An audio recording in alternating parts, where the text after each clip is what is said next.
우리 아버지 하나님과 주 예수 그리스도로부터 오는 은혜와 평강이 교회 여러분들과 함께 하시기를 바랍니다. 우리는 사순절을 보내고 있습니다. 그리고 오늘은 종료주일이고 고난주일의 시작입니다. 오늘은 성기주일, 그래서 고난주일이라고 합니다. 복음서를 중심으로 하나님의 뜻에 온전히 순종하신 예수님이라는 제목으로 말씀을 나누려 합니다. 저에게 들려진 하나님의 말씀이 교회 여러분들에게도 들려지기를 바랍니다. 오늘 우리가 성당마당에서 종려나무 가지를 들고 순행을 하겠습니다. 이 순행은 있죠. 300년대 중반에 시작되었습니다. 아주 오래되었고 또 유럽 세계에서는 전체적으로 중세 시대에 한 1000년 전에는 저기 북쪽 독일에서 어디입니까? 스페인까지 다 했습니다. 그때 이제 이 순행하는 것이 우리 기독교의 문화의 정책이 되었습니다. 그래서 우리는 사실 1600년 전에 하던 일을 지금도 우리도 합니다. 주님의 예루살렘 입성 복음에는 주님의 이름으로 오시는 분은 주님의 이름으로 오시는 분, 임금님은 복되시어라 하고 누가는 선포를 하고 있습니다. 예수님을 임금님으로 환영하는 군중은 오직 누가복음에서만 보입니다. 그러니까 이제 군중은 보이고 호산나 찬송은 했는데 다시 이야기하자면 임금님으로 딱 꼬집어서 호칭을 붙여가지고 하는 것은 누가복음입니다. 누가는 예수님의 탄생, 입성, 순환, 부활에 이르기까지 처음부터 끝까지 한결같이 예수님은 새로운 메시아이다, 임금이시다, 구세주다 이야기하고 있습니다. 우리는 누가가 이야기하는 예수님, 하나님의 뜻에 온전히 순종하신 예수님의 모습을 볼 것입니다.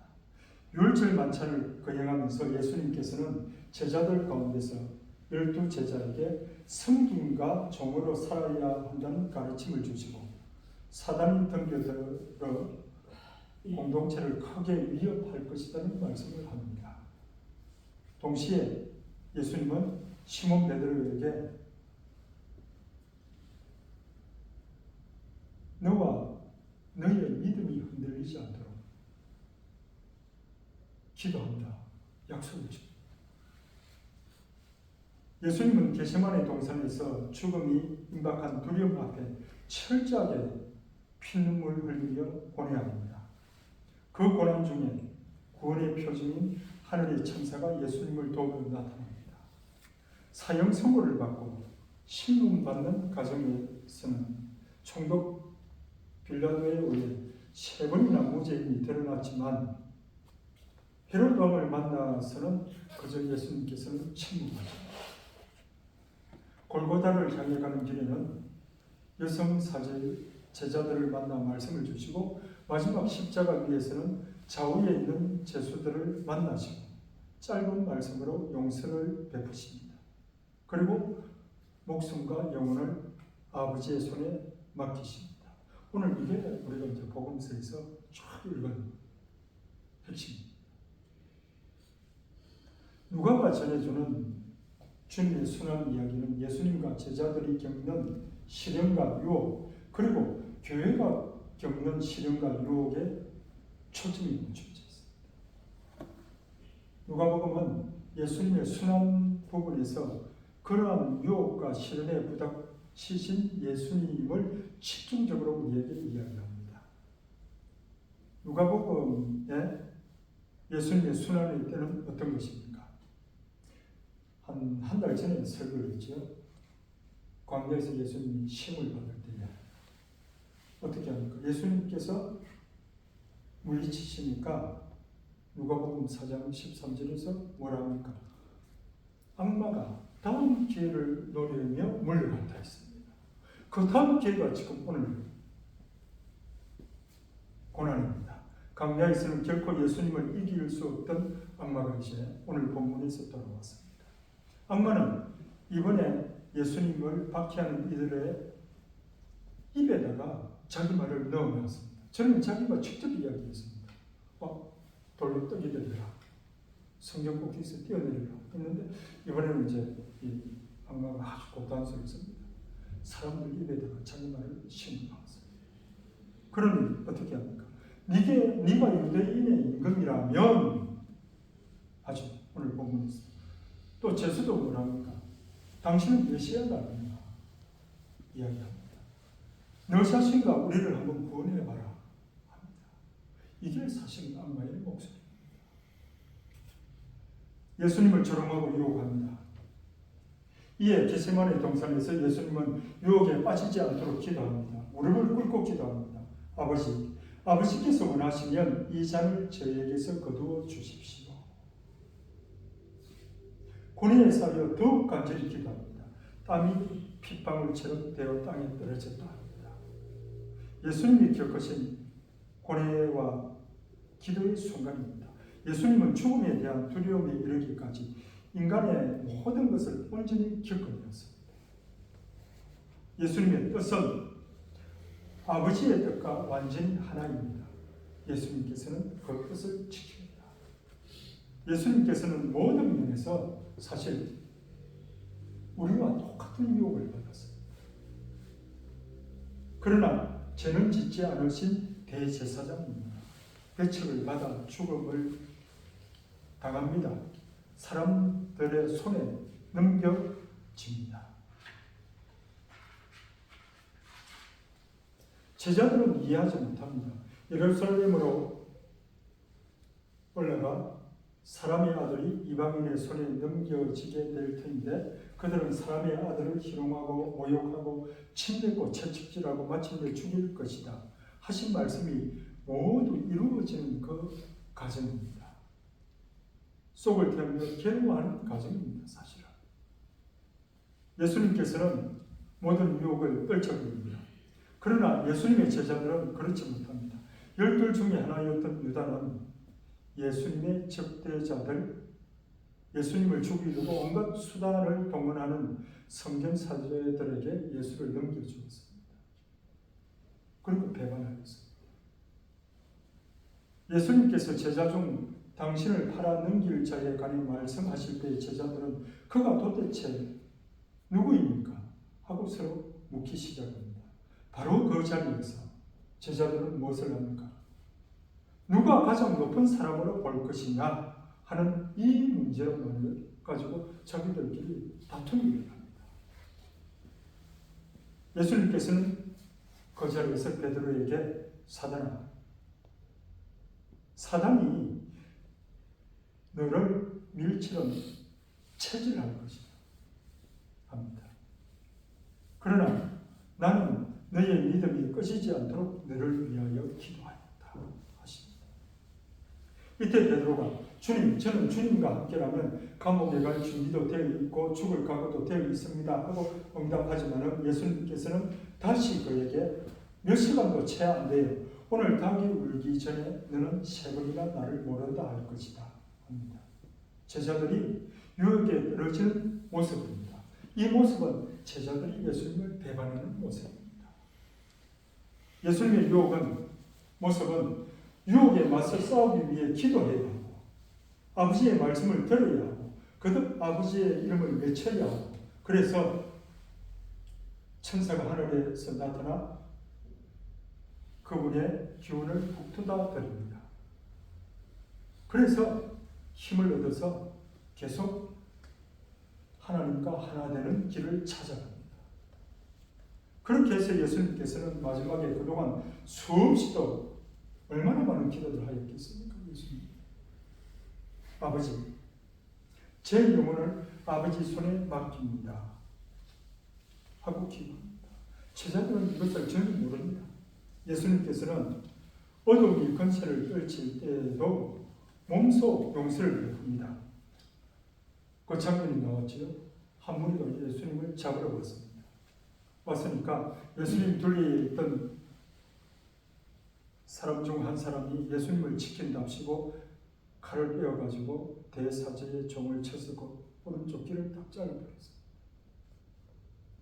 예수님께서는 곧바로 그만해두어라, 그만해라 하시고 귀가 잘린 사람의 피 흘리는 귀에 손을 대어 고쳐주었습니다. 한마디로 그 자리에서 용서를 베푸신 것입니다.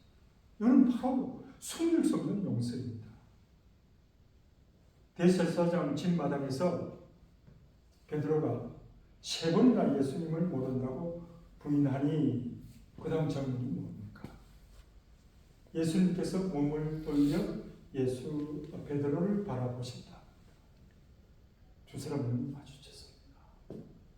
저 같으면 가슴이 철렁했을 거예요. 사실 이 구절은 있지요. 누가만이 이걸 전하고 있습니다. 예수님께서 돌아보시니 베드로와 눈 맞추시면서 우리도 이리 좀 만나야 됩니다. 예수님. 그리고 죽을 각오가 되어 있다는 베드로는 대제사장 집 뜰에 있던 하녀와 다른 두 사람이 질문하니 나는 예수의 제자도 아니다. 그 이름도 아니다 하고 강하게 3번 부인합니다. 그 순간에 다 기울었습니다. 베드로는 몸을 돌려 바라보시는 예수님의 시선을 알아채고 앞서 말씀하신 3번이나 나를 모른다고 할 것이라는 말씀이 생각나 밖으로 나가서 슬피 울었습니다. 베드로는 부르심을 따르지 못한 자신의 비겁함에 소리 내지 못하고 울었습니다. 예수님의 자비와 용서는 또 십자가를 위해서 명백히 드러납니다. 어떻게 드러납니까? 예수님께서는 십자가에 못 박혀 두 제수 사이에 들어 올려졌습니다. 예수님을 조롱하는 이들, 사형 집행자들, 모인 군중들은 군중들을 보면서 예수님께서는 기도합니다. 아버지, 저들을 용서해 주십시오. 저들은 자기들이 무슨 일을 하는지 모릅니다. 하고 기도합니다. 사람들이 예수님을 죽이고 있는 순간에 예수님께서는 그들을 위해 하나님의 용서를 구합니다. 결정적으로 몸소 하나님과 화해시키기 위하여서 자기 몸을 희생제물로 바칩니다. 악을 저지르는 자들은 고발하지 않습니다. 왜냐하면 그들이 무엇을 하는지 모른다고 용서해 달라고 하지 예수님은 그들을 고발하는 일이 없습니다.